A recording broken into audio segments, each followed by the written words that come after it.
Bom dia, pessoal. Vamos lá para o nosso cafezinho de hoje.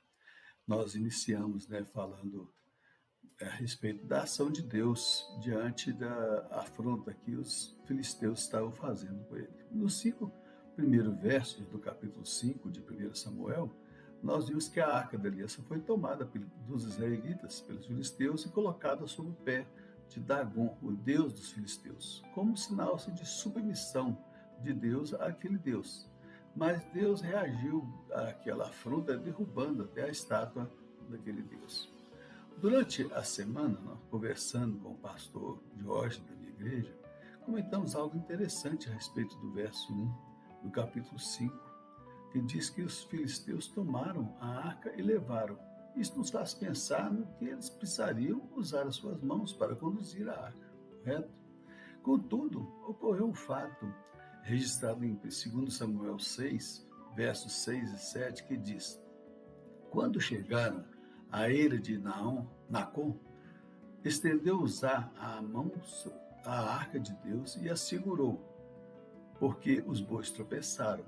Então a ira do Senhor se acendeu contra Uzá, e Deus feriu ali por sua irreverência, e morreu ali junto à arca de Deus.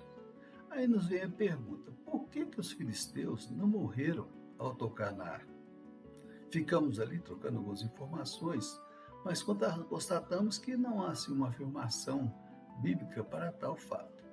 No nosso entendimento, surgiu a hipótese de que, a meu ver, é a mais lógica, de que o povo escolhido de Deus, no caso os israelitas, eles tinham conhecimento das leis do Senhor, onde cada passo a respeito da Arca da Aliança deveriam ser observados, inclusive as pessoas que Deus escolheu para cuidar da arca, que eram os levitas. Mesmo assim, eles não podiam tocar na arca. Uzá nem era da tribo de Levi, por isso morreu ali ao tocar a arca. E os filisteus, eles não tinham este conhecimento, por isso nada lhes ocorreu no momento em que pegaram na arca. Mas veremos em seguida que Deus pesa a sua mão sobre a vida deles, não por tocar na arca, mas pela afronta que fizeram a Deus. Este preâmbulo é só para, no nosso conhecimento, que temos consciência de como Deus leva a sério as suas ordenanças. Mas vamos continuar o nosso estudo a partir do verso 6. Observe: porém, a mão do Senhor castigou duramente a Asdod, e os assolou, e os feriu com tumores, tanto em Asdod como em seu território. Por causa da ação dos líderes da batalha, que resolveram levar a arca para Asdod, Deus castiga aquele povo, ferindo-os com tumores, a ação de alguns levando o castigo a toda uma nação. Não podemos deixar de relacionar com o que aconteceu com toda a humanidade, quando o homem e a mulher, no caso Adão e Eva, cometeram um pecado, se deixando levar pela astúcia de Satanás, passando a condenar toda a humanidade. Desde esta prática, fomos condenados a ter a raiz pecaminosa em nosso coração, nos tornando inimigos de Deus. Mas Deus, em sua misericórdia, Ele nos traz a solução enviando o seu Filho, e na sua palavra nos diz que todo aquele que crê na obra redentora de Jesus não terá a morte eterna. Aquele povo, diante da situação, eles pedem que a arca de Deus seja removida da sua cidade, porque a mão de Deus era pesada sobre suas vidas, e até o seu Deus Dagon. Enviaram mensageiro aos príncipes, com a seguinte pergunta: que faremos da arca do Deus de Israel? Certamente os líderes não queriam complicação com o povo e tinham que tomar uma decisão, e resolveram retirar a arca e levá-la para a cidade de Gat, uma cidade situada a aproximadamente 20 quilômetros de Asdod. Vamos fazer o seguinte: damos uma higienizada, passa um álcool aí nesta arca e levamos ele para Gat. As enfermidades ficaram só aqui, a gente vai tratando, e fica tudo resolvido. Historiadores afirmam que este poderia ter sido o pensamento dos líderes, de que a arca, saindo, a peste não acompanharia, pois não aceitavam de que estava ocorrendo era o poder de Deus sobre o povo. Contudo, este pensamento caiu por terra, pois no verso 9 nos diz que quando a arca lhe chegou, todo o povo foi castigado com tumores e morte, pelo que resolveram levá-la para Ecrom, outra cidade, a 8 quilômetros de Gate, onde ocorreram os mesmos fatos, e a mão do Senhor não deixava de pesar sobre a vida dos filisteus. E o povo de Ecrom exclama, ou bradaram em alta voz, transportaram até a nós a arca do Deus de Israel para nos matarem, a nós e ao nosso povo.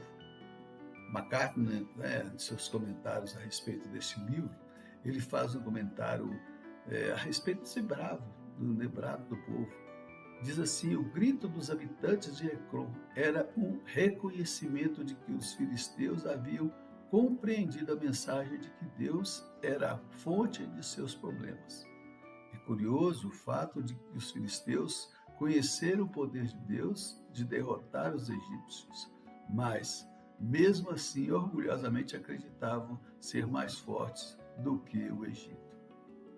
Nos versos 11 e 12, nós vemos que eles resolveram então devolver a arca aos israelitas, porque sentiram que Deus estava castigando, porque os que não morriam eram acometidos com tumores e sofriam bastante. O que podemos ver nestes fatos narrados aqui é que a ação ou a decisão de uma pessoa que a pessoa toma a respeito de qualquer assunto pode não causar problemas ou benefícios somente para ela, mas pode atingir uma multidão de pessoas. O desconhecimento de certa prática ou cultura não exime as pessoas de uma responsabilidade de respeitar o seu semelhante. E o nosso cuidado ainda deve ser maior quando o assunto está relacionado a Deus, pois Ele conhece o nosso coração e sabe de todas as coisas que devemos observar, bem nos nossos atos ou palavras, quando nós afrontamos a Deus. Ele é rico em misericórdia, Ele renova as suas misericórdias nas nossas vidas a cada manhã, como diz na sua palavra. Mas também Deus é justo e aplica a sua justiça conforme a sua santa e perfeita vontade. Então nós temos que pensar nos nossos atos, pensar na nossa vida, pensar o que estamos fazendo para poder, justamente como nosso semelhante, que nossas ações elas sejam destinadas somente a nós e que nós possamos respeitar aquilo que Deus nos confiou para fazer, respeitar a sua palavra e saber viver com ela de acordo com a sua vontade para as nossas vidas. Amém? Que Deus nos abençoe. Vamos ficar por aqui hoje. Até domingo que vem, se Deus nos permitir. Tchau, pessoal.